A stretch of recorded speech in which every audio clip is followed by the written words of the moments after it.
दोस्तों कहते हैं कि सरफरोशी की तमन्ना अब हमारे दिल में है, देखना है जोर कितना वाजुए का दिल में है। इस छोटे से शेर के माध्यम से मैं अपनी बात को शुरुआत करता हूँ। मैंने छोटा सा कहा, लेकिन इस शेर व शायरी ने भारतीय इतिहास में काफ़ी धूम मचाया है। तो बेसिकली आज जो हम बात कर रहे हैं आपके सामने वो कि कोई भी एक स्टूडेंट्स, मैं ये क्यों कर रहा हूँ क्योंकि बहुत सारे बच्चे मैसेज, फ़ोन्स या कॉल के माध्यम से मुझे ये बार बार पूछते रहते हैं कि सर पढ़ने का जो बेसिक आधार है, क्राइटेरिया है और वो जो स्टेप है वो क्या होना चाहिए। तो किसी भी कॉम्पिटिटिव वनडे एग्ज़ाम्स के लिए आपके पास एक बेसिक स्ट्रक्चर्स होना चाहिए जिसे फॉलो करके आप उस एग्ज़ाम्स की तैयारी बहुत बेहतर कर सकते हैं। देखिए, आपको भी पता है कि कोई भी चीज़ें सिस्टमैटिक तैयारी करने से होती हैं और एक सिस्टमैटिक तैयारी वो है जो आपको एक लेवल वाइज से आगे बढ़ाए। आज के समय में आपके पास इंफॉर्मेशन बहुत सारे यूट्यूब्स हैं, सोशल मीडियाज़ हैं, ये बुक वो बुक, चाचा चाची दादा दादी कोई भी आते हैं आपको सलाह दे देते हैं कि ये पढ़ लो, वो पढ़ लो, ये कर लो, वो कर लो। बच्चा परेशान है, फ्रस्ट्रेटेड है कि उसके टेबल पे हज़ारों टाइप के किताबें हैं, लाइन लगे हुए हैं। आखिर जब एग्ज़ाम्स आते हैं, जैसे अभी एसएससी है, बिहार एसआई है, बिहार पुलिस री एग्ज़ाम्स होने वाले हैं, बीपीएससी टीआरई 2.0 है, इन सभी जो कम्पिटिटिव नेचर्स के एग्ज़ाम हैं उनकी जो सिलेबस है और उनकी जो तैयारी करने का जो सिस्टमैटिक तरीका हो उसके एक स्ट्रक्चर्स पे आज हम बात करेंगे। 5 मिनट के इस वीडियो में आपके कई मिथक को मैं तोड़ दूंगा। मैं कोई हवा हवाई बात नहीं करके सीधे मुद्दे की बात करता हूं कि मैं अपने अनुभवों द्वारा कुछ सलाह आपको दूंगा। यदि आपको पसंद आए तो वेलकम है, ना आए तो भी वेलकम है। ज़रूरी नहीं है कि मेरी बातें सबको ठीक लगी, बहुत सारे लोग को ख़राब भी लग सकता है, उसके लिए मैं माफ़ी चाहता हूँ। 100% कोई चीज़ शुद्ध रहा नहीं इस दुनिया में, जिसने नेचर ने जिसको बनाया वो भी और जो आर्टिफिशियल विज्ञान ने बनाया वो भी। बहुत सारी अच्छाई के साथ कुछ खूबियाँ और कुछ खराबियाँ भी होती हैं। तो चलिए बात करते हैं how to prepare any one day exam, कि किसी भी वनडे एग्ज़ाम्स की प्रिपरेशन करने की आपकी क्या स्ट्रेटजी और रणनीति होनी चाहिए, क्या बुक लिस्ट होना चाहिए, क्या स्टडी मटेरियल हो और क्या स्टेप्स फॉलो करके आप उसको कंसीडर करेंगे। तो चलिए बात को आगे बढ़ाते हैं। तो हमने यहाँ पे लिखा है कि how to prepare any one day exams, like जैसे कि बिहार एसएससी जो अभी करेंटली काफ़ी ट्रेंडिंग में चल रहा है, दूसरा Bihar SI, Bihar police sub inspector, Bihar police GD, Bihar police के जो जनरल ड्यूटी के पद होते हैं जैसे सिपाही भर्ती परीक्षा जो री एग्ज़ाम्स होने वाले हैं, शायद दिसंबर और जनवरी के बीच हो सकती है जैसी खबर है। उसके बाद बिहार एसएससी की तैयारी कैसे करें, मैंने ये लोग स्टैक्स भी दिया है। उसके बाद बुक लिस्ट क्या होना चाहिए या अध्ययन सामग्री आपके पास क्या होना चाहिए। उसके बाद हमने पॉइंट्स डिनोट किया है कि ये पढ़ने का तरीका क्या होना चाहिए, आपका कैसे पढ़ा जाए। ये जो भी मैं आपको बताऊंगा वो हमारे किए हुए सेल्फ असेसमेंट के आधार पर है। हमने इस पर काफ़ी काम करा है, अनुभव प्राप्त किया और तब आपके साथ शेयर कर रहा हूँ। यदि हमारे इस अनुभव से, इस सलाह से, इससे किसी एक बच्चे का भी अगर फ़ायदा होता है और वो सफलता पाता है या अपने अंदर कुछ चेंज लाता है, तो मैं समझूंगा कि ये वीडियो और ये मेरी मेहनत सफल मानी जा रही। देखिए दोस्तों, जीवन बहुत लंबा है। ये जो नौकरी है, एग्ज़ाम्स हैं, वो आपके जीवन का एक पार्ट है। तो ये एक पार्ट को मान के चलिए, ज़रूरी नहीं है कि ये आपका जीवन है। जीवन बहुत बड़ी है और उसमें बहुत कुछ किया जा सकता है। अब आगे बात करते हैं पाठ्यक्रम यानी सिलेबस। तो मैंने बिहार एसएससी और बिहार एसआई के कुछ सिलेबस को भी मैं यहाँ पे कूट किया हूँ ताकि आपको थोड़ी बेहतर तरीके से मैं समझा पाऊँ। तो सिलेबस में देखेंगे तो आप कहता है कि परीक्षा जो होगी वो वस्तुनिष्ठ यानी कि ऑब्जेक्टिव होगी। प्रारंभिक परीक्षा में अधिक बच्चे होंगे तो 5 गुना संख्या के बराबर अभ्यर्थियों का चयन होगा, यानी कि जो पीटी का रिजल्ट होगा वो 5 गुने दिए जाएंगे जितनी वैकेंसी होगी। मुख्य परीक्षा के लिए किया जाएगा, मुख्य परीक्षा है तो अलग से विज्ञापन प्रकाशित किया जाएगा। अब हमें ये नहीं जानना था, हमें मेन जानना था कि परीक्षा का नेचर यहाँ पे क्या है। तो सामान्य ज्ञान का पत्र होगा। देखिए दोस्तों, बहुत कन्फ्यूजन है कि सामान्य ज्ञान जिसको आप कहते हैं जनरल नॉलेज, जीके, जबकि कई सिविल सर्विस की भाषा में इसे जीएस जनरल स्टडी कहा जाता है। इस अकेले में बहुत सारे सब्जेक्ट आते हैं। 2 कैटेगरी मोस्टेड है, एक है विज्ञान का और एक है सामाजिक विज्ञान का। अब सामाजिक विज्ञान अकेले 4 विषयों को लेके आता है, हिस्ट्री लेके आता है, पॉलिटी लेके आता है, ज्योग्राफी, इकोनॉमी लेके आता है, फिर एक करंट को लेके आता है।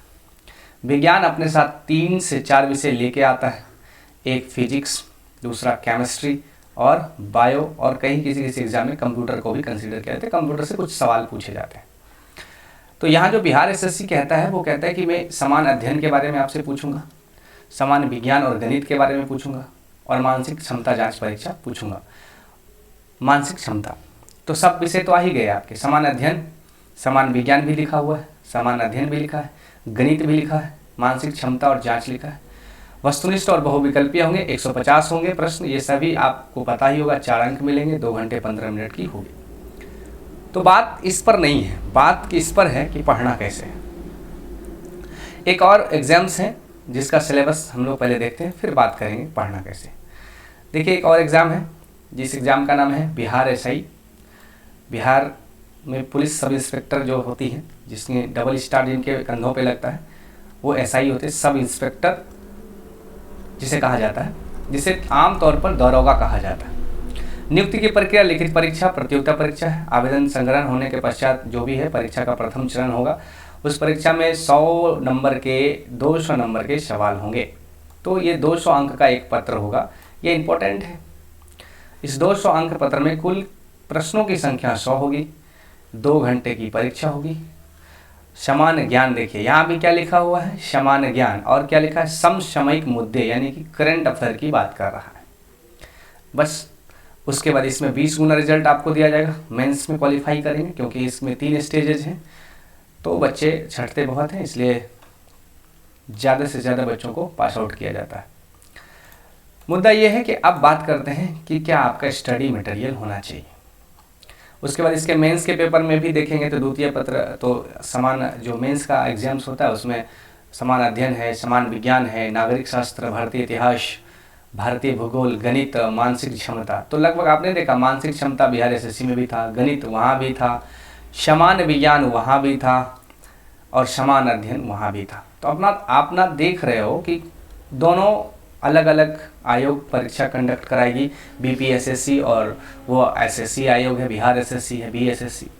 लेकिन आप देख रहे हैं कि सिलेबस का जो नेचर है वो दोनों का बराबर है। तो आप कहेंगे कि तो एक ही नहीं, सवाल का जो तरीका है पूछने का वो थोड़ा सा चेंज हो जाएगा। जैसे मान लीजिए कोई आपसे ये पूछता है कि सवाल कि भारत की राजधानी दिल्ली कब बनी, तो ये प्राइमरी स्टैंडर्ड्स के सवाल है, मतलब जो स्टैंडर्ड स्टार्ट होता है, स्टार्टिंग स्टैंडर्ड। लेकिन अगर पूछ दे कि भारत की राजधानी कोलकाता से दिल्ली क्यों आई, किन कारणों से आई, तो ये स्टैंडर्ड बढ़ जाते हैं। तो इसी को आप क्या कहते हैं, लेवल्स।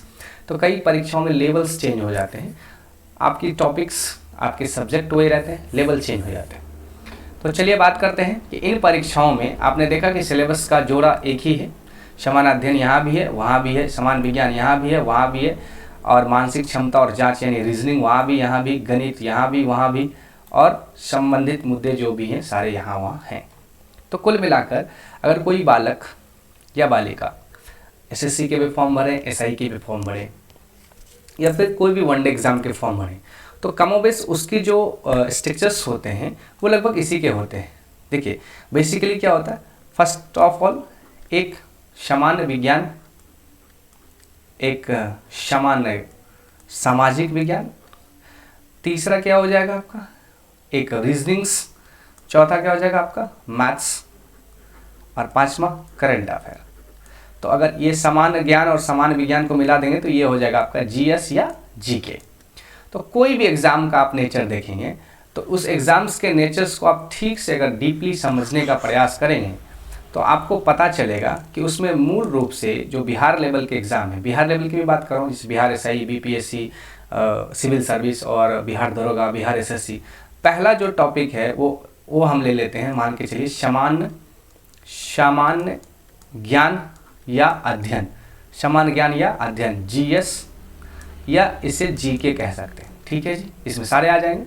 दूसरा जो मुद्दा है वो है आपका मैथ, और तीसरा मुद्दा रीजनिंग, और चौथा मुद्दा करंट अफेयर। यानी अगर आप सिरे से ये चारों चीज़ों को पकड़ लेते हैं तो आपके दोनों ही परीक्षाओं में ये आपको बेहतर रिजल्ट ला के दे सकता है। तो एक एक करके बात करते हैं हम लोग। सबसे पहले बात करते हैं समान अध्ययन या सामान्य ज्ञान या जीएस के पेपर्स की, कि जो जीएस के पेपर्स हैं उसके लिए आपकी तैयारी की रणनीति क्या होना चाहिए। देखिए मार्केट में बहुत सारे बुक हैं, बुकों की लाइन लगी पड़ी है, कोई एनसीईआरटी पढ़ रहा है, कोई कुछ पढ़ रहा है, कोई कुछ पढ़ रहा है। लेकिन यदि मैं आपको कहूँ कि कम समय में अगर आपकी तैयारी अच्छी चाहिए, और ध्यान रहे कि ये सब बुक आप तभी पढ़ें जब आप कोई टीचर से पहले पढ़ चुके हैं। अगर आप डायरेक्ट मार्केट में उतरेंगे, सामान्य ज्ञान लुसेंट का या क्राउन का लेंगे, तो आपको बहुत परेशानी झेलना पड़ जाएगा, क्योंकि ये जो बुक हैं ये रिवीजन बुक है। मैं इसे बुक नहीं मानता, मैं इसे रिवीजन बुक मानता हूँ। ये दोनों जो किताबें हैं आप देख रहे हैं, ये रिवीजन बुक्स है। रिवीजन बुक्स का मतलब आपने हिस्ट्री पढ़ाई कर ली और फिर इन बुक में आपने हिस्ट्री को देखा, तो इसे कहते हैं रिविजन्स।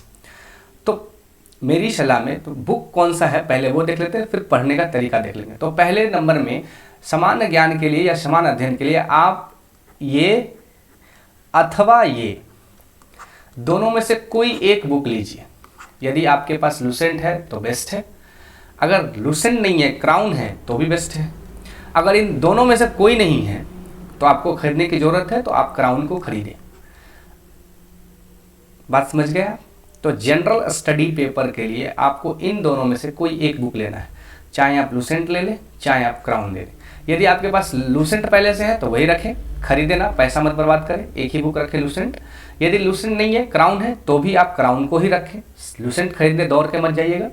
दोनों में से कोई एक किताब आपके पास होना चाहिए, दोनों में से कोई एक। मैं क्या कर रहा हूँ, दोनों में से कोई एक। और यदि कोई नहीं है तो खरीदना है तो आप क्राउन ले लीजिएगा, क्योंकि लुसेंट बहुत ऑनलाइनर फॉर्मेट में है, जबकि क्राउन थोड़ा डिटेलिंग फॉर्मेट में, इसलिए मैं क्राउन को इससे बेहतर मानता हूँ।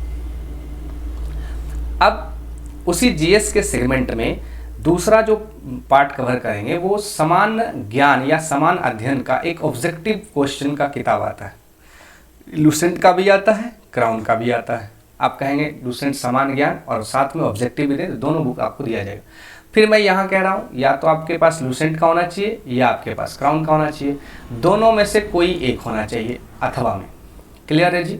या तो ये या तो ये, दोनों नहीं होना चाहिए, सिर्फ एक कोई भी हो। अगर लुसेंट के ऑब्जेक्टिव्स हैं तो बेस्ट है, अगर क्राउन का है तो भी बेस्ट है, दोनों नहीं है तो खरीदे क्राउन का।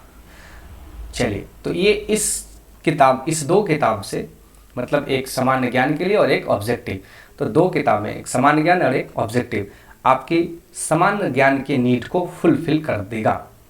ठीक है जी? अब आगे चलते हैं। अब अगले पार्ट में हम चलते हैं, उस पार्ट में देखते हैं कि क्या आपके लिए बेहतर है। उसके बाद जो सामान्य ज्ञान का पार्ट कवर हो जाता है, तो दूसरा जो पार्ट आता है वो आता है मैथ और रीजनिंग का। तो मैथ और रीजनिंग के लिए दो किताबें मार्केट में पूरे ऑल इंडिया फेमस हैं। वो किताबें कौन सी हैं? तो आप तर्क शक्ति यानी कि रीजनिंग्स के लिए ये जो बुक आती है, ये इस बुक को आप ले सकते हैं। ये बुक डॉक्टर RS अग्रवाल का है, जो एस चांद पब्लिकेशन से छपता है। ये रीजनिंग के लिए one of the best book है, बेस्ट बुक है। और मैथ्स के लिए, ये अर्थमेटिक के लिए डॉक्टर RS अग्रवाल का पुनः ये बेस्ट बुक है। किसी भी कॉम्पिटिटिव एग्जाम्स के लिए मैथ और रीजनिंग के लिए ये बेस्ट बुक है, लेकिन ये काफ़ी मोटी है। इसे पढ़ने के लिए आपके पास काफ़ी समय लगेंगे, 6, 7, 8 महीने आप एकदम शिद्दत से इसे देंगे तो ये पूरी किताबें कवर होगी। लेकिन ये कवर हो जाएगी तो फिर आपको कोई अन्य किताब पढ़ने की ज़रूरत नहीं है। यदि आप लंबी प्लानिंग लेके चलेंगे तो ये दोनों किताब लें, मैथ के लिए और रीजनिंग के लिए। लेकिन आप चाहते हैं कि मेरा काम हो जाए और हमें इतनी ज़्यादा भागदौड़ और लंबी दूर नहीं जाना पड़े, तो इसका एक स्मार्ट तरीका ये है, जिसको मैं आगे बता रहा हूँ। ये दो किताबें, लुसेंट रेलवे गणित, लुसेंट रेलवे गणित और लुसेंट रेलवे रीजनिंग, ये दो जो है वो उन दो किताबों को रिप्लेस कर सकता है, आपकी तैयारी को बेहतर बना देगा। इन दो किताबों से भी आपके सवालात हल हो जाएंगे और आप बेहतर तैयारी कर पाएंगे। तो आप ये दोनों बुक भी ले सकते हैं। अगर आप डॉक्टर RS अग्रवाल का मैथ और रीजनिंग नहीं लेते हैं तो रेलवे लुसेंट गणित और रेलवे लुसेंट रीजनिंग की किताब रखें। यदि आपके पास इससे पहले भी कोई किताब है जो गणित और रीजनिंग है, तो मेरी सलाह माने कि आप उसी किताब को बनाएं, क्योंकि जो आपके पास है, जिसे आप पढ़ रहे हैं या पढ़ते हैं, वो बेस्ट होता है। कोई भी, ये मैं कुछ बेहतर बुक की बात करता हूँ, लेकिन यदि आपके पास कोई है तो वो बेस्ट है। ठीक है जी? उसके बाद आते हैं करंट अफेयर पर। तो हमने किस किस मुद्दे को डिस्कस कर लिया। तो पहला हमने देखा जनरल स्टडी के पेपर के लिए आपके पास क्या हो, लूसेंट या क्राउन प्लस उसका ऑब्जेक्टिव, ठीक है जी। दूसरा जो पेपर है वो आपका मैथ, तो मैथ के लिए आप RS अग्रवाल ले लो या आप लूसेंट ले लो, या आपके पास पहले से कोई है तो वो भी चलेगा। तीसरा रीजनिंग की बात करते हैं, तो रीजनिंग के लिए आप RS अग्रवाल का पुनः ले सकते हो, या लूसेंट रीजनिंग लो, या कोई भी चौहान साहब की या परफेक्ट रीजनिंग कोई भी हो तो वो आपका चलेगा, ये भी चल सकता है, कोई दिक्कत नहीं है। और चौथे नंबर में जो करंट अफेयर के मुद्दे हैं उसके लिए आप SPD ट्राई कर सकते हैं, SPD या कोई भी एक अच्छा न्यूज़पेपर ट्राई कर दिए और इसके साथ आप जा सकते हैं, तो आपकी तैयारी बहुत बेहतर हो जाएगी। चलिए अब बात करते हैं कि क्या स्टेप्स होंगे तैयारी करने की। अंत में हम स्टेप्स को देखते हैं, बिना इस स्टेप्स की आपकी तैयारी कभी बेहतर हो ही नहीं पाएगी। तो स्टेप्स क्या हैं, तो मैंने यहाँ पे हेडिंग दिया है, क्या हेडिंग दिया है, step of study. Step of study की क्या आपके स्टेप्स होने चाहिए, स्टडी के स्टेप्स क्या होने चाहिए। तो स्टडी के स्टेप्स में पहला जो स्टेप्स है भाई वो है सेल्फ नोट्स और क्लास नोट्स। मैंने ऊपर जो भी किताबें बताई वो किताबें सब पहले साइड कर लीजिए। सबसे पहले आपके पास होना चाहिए आपके पढ़ाई के टेबल पे, स्टडी टेबल पे सेल्फ नोट्स और क्लास नोट्स। यदि आपने कहीं फाउंडेशन बैच पढ़ा है, किसी टीचर्स के पास पढ़ा है, उस टीचर का या आपके हाथ से लिखा हुआ नोट्स है तो one of the best notes है, उसको नंबर 1 में रखिए। देखिए मैं आपको बता देता हूँ, कोई भी किताब आप लेते हैं वह किताब उस राइटर के द्वारा लिखा है, वो सारी बातें उस राइटर के दिमाग के इर्द गिर्द घूमता है। उस राइटर का दिमाग का लेवल बहुत ऊपर रहता है, आपका लेवल नीचे रहता है, इसलिए जब आप उनकी किताब पढ़ते हैं तो आपको समझ में नहीं आता है। इसलिए डायरेक्टली जब हम किसी किताब पर कूद जाते हैं पढ़ने के लिए तो वो किताबें हमें बहुत दर्द देने लगता है, बहुत दिक्कत, जिसके बाद 4 पेज पढ़ने के बाद हम बंद कर देते हैं। नया खरीद के लाते हैं, 4 दिन कवर देखते हैं, पोंछते हैं और फिर 2 बार पढ़ते हैं, हटा देते हैं। क्योंकि राइटर का लेवल ये, हमारा लेवल ये, हमारे स्टूडेंट का लेवल ये होता है, राइटर का लेवल ये होता है, जिसकी वजह से ये क्रॉस नहीं कर पाता, तो ऊपर से चला जाता है। तो कहते हैं ना ऊपर से निकल गया, भाई हम लोग को समझ ही नहीं, ऊपर से निकल गया। तो ऊपर से निकल गया वाला बात हो भी करेगा। माइंड थोड़ा सा लैंग्वेज है, गांव की लैंग्वेज, ऊपर से निकल गई बात होगा, लेकिन कब नहीं होगा मैं बताता हूँ। फर्स्ट ऑफ ऑल किसी भी टीचर्स के पास आप जाइए, वहाँ क्लासरूम प्रोग्राम में बैठ के पढ़िए। जो नया फ्रेशर बच्चा है, 10th 12th करा है, कोई भी टीचर्स के पास, मेरे पास, अननोन भारत में बहुत सारे टीचर्स हैं, उसके पास जाइए, उनसे पढ़िए, उनके साथ जो नोट्स हैं या उनके नोट्स हैं वो जो नोट्स आप बनाएं वो बेस्ट होता है। देखिए आप अपने हाथ से लिखे चीज़ों को अपने हिसाब से लिखें, वो आपके दिमाग की उपज है और आपके द्वारा लिखी गई वो एक तरह का बुक है। तो अपने बुक को खुद से जब आप पढ़ेंगे तो आपको बहुत अपनापन फील होगा, लगेगा कि ये मेरा है, उसमें मज़ा आएगा, आपको इंटरेस्ट जगेगा, आप थकेंगे नहीं, आपका दिमाग इधर उधर बढ़ाएगा नहीं। आप अपने नोट्स को बहुत अच्छे से पढ़ेंगे क्योंकि आपके द्वारा लिखी गई बातें वहाँ मिलेगी कि उस टाइम क्लास में आपका मूड क्या था, वो भी कुछ कुछ कोट किया होगा, तो आपको बहुत अच्छा फील होगा। तो सेल्फ नोट्स और क्लास नोट्स बेहतर नोट्स होता है। आप कितने भी UPSC IAS IPS के बारे में देखे होंगे, उसने क्या कहा कि मैंने सेल्फ नोट्स बनाया, वो क्या चीज़ है, सेल्फ नोट्स। दूसरा जो स्टेप हमने यहाँ पे लिखा है वो है लूसेंट और क्राउन का GS बुक। तो जो मैंने आपको ऊपर बताया, लूसेंट या क्राउन की जो किताबें हैं, जो सामान्य ज्ञान और प्लस ऑब्जेक्टिव, वो 2 किताब जब आप क्लास नोट्स को पढ़ेंगे, जैसे मान लीजिए एक एग्जाम्पल के तौर पे आपने हिस्ट्री पढ़ा क्लास नोट्स, ठीक है, अब आप उसी हिस्ट्री के उसी टॉपिक्स को लूसेंट या क्राउन में जाके पढ़ेंगे तो आपको बहुत अच्छा लगेगा, क्योंकि आप पहले से हिस्ट्री पढ़ें, आपको समझ आ गई हिस्ट्री। अब आप उस किताब में पढ़ेंगे तो किताब की 80-70% बातें आपको पहले से पता होगी, तो आपको उस किताब पढ़ने में आपको अच्छा लगेगा, बहुत समझदारी से आप पढ़ पाएंगे। और साथ ही साथ उसके तीसरे काम में क्या करेंगे, पहला काम आपके अपने नोट्स पढ़ें, दूसरा आप इस किताबों के सहारे उसी टॉपिक्स को पढ़ें, तीसरा इसकी ऑब्जेक्टिव किताब जो होगा उसमें जाके ऑब्जेक्टिव सॉल्व कर लें। तो कोई भी एक टॉपिक, जैसे मान लीजिए आपने प्राचीन भारत का इतिहास पढ़ा अपने नोट्स से, फिर उसको लूसेंट या क्राउन के किताब में जाके पढ़ा, फिर लूसेंट या क्राउन के जो ऑब्जेक्टिव्स हैं उसमें जो प्राचीन भारत के सवाल दिए हैं उसे आपने सॉल्व कर लिया, तो आपका प्राचीन भारत कंप्लीट हो गया। उसी तरह साइंस का कोई टॉपिक है लाइट, आपने अपने नोट्स में फिजिक्स में जाके लाइट पढ़ा, फिर क्राउन लूसेंट में जो फिजिक्स के अंदर लाइट्स के बारे में दिया वो पढ़ा, फिर लाइट्स से रिलेटेड जो ऑब्जेक्टिव है क्राउन या लूसेंट में वो आपने सॉल्व कर लिया। तो आपकी पूरी कंसेप्ट क्लियर होगी, आपको पढ़ने में बहुत मजा आएगा। आप एक बार ट्राई करना, फिर हमें कमेंट करना कि आपको ये कैसा लगा। उसके बाद जो तीसरा स्टेप है मैंने वही लिखा, तीसरे स्टेप में आपको लूसेंट या क्राउन का जो ऑब्जेक्टिव्स हैं वो करने हैं, उसी टॉपिक से करने हैं। तो ये 3 स्टेप फॉलो कर लेंगे उसके बाद चौथा जो स्टेप होगा आपका वो प्रीवियस ईयर क्वेश्चन बैंक। ठीक है, उसी तरह ये तो जीएस के लिए। उसके बाद मैथ रीजनिंग भी उसी तरह आप पढ़िए, अपना नोट्स है तो वो पढ़िए, फिर किताब लेके पढ़िए और बनाइए। तो स्टेप 4 कहता है प्रीवियस ईयर क्वेश्चन बैंक। तो प्रीवियस ईयर क्वेश्चन बैंक किसी भी परीक्षा का जब आपको औकात जानना है, उसके डायमेंशंस जानने हैं, तो आपके पास उसका एटलीस्ट एक किताब ये होना चाहिए जो कि उसके प्रीवियस ईयर्स के बारे में बताए। कम से कम 5-7 साल 10 साल का प्रीवियस ईयर लेकर उसको आप बनाएं, उसको देखें कि क्वेश्चन का लेवल क्या है, क्वेश्चन पूछने का डायमेंशंस क्या है, किस किस क्षेत्र से, चैप्टर से, कहाँ कहाँ से सवाल पूछे जाते हैं, तो वो आपके टेबल पर होना ही चाहिए। उसके बाद अंत में जब एग्ज़ाम्स नज़दीक हो तब आप वहाँ पर टेस्ट सीरीज लगाएं। ऑनलाइन भी लगा सकते हैं, ऑफलाइन भी लगा सकते हैं। कोई मार्केट में अच्छी स्टैंडर्ड्स की बुक आकर के उसका टेस्ट सीरीज लगाते हैं। हाँ, टेस्ट सीरीज में आपको नंबर कम ज़्यादा आते रहेंगे तो उसे घबराना नहीं है। मेन परीक्षाएं अलग होती है, ये सिर्फ आपके टेस्ट के लिए है, आपके टाइम मैनेजमेंट के लिए है कि आप 2 घंटे में 100 सवाल कर रहे हैं कि नहीं कर रहे हैं। तो जिसे mock test, test series, set practice के नाम से जाना जाता है। ये स्टेप 5 है।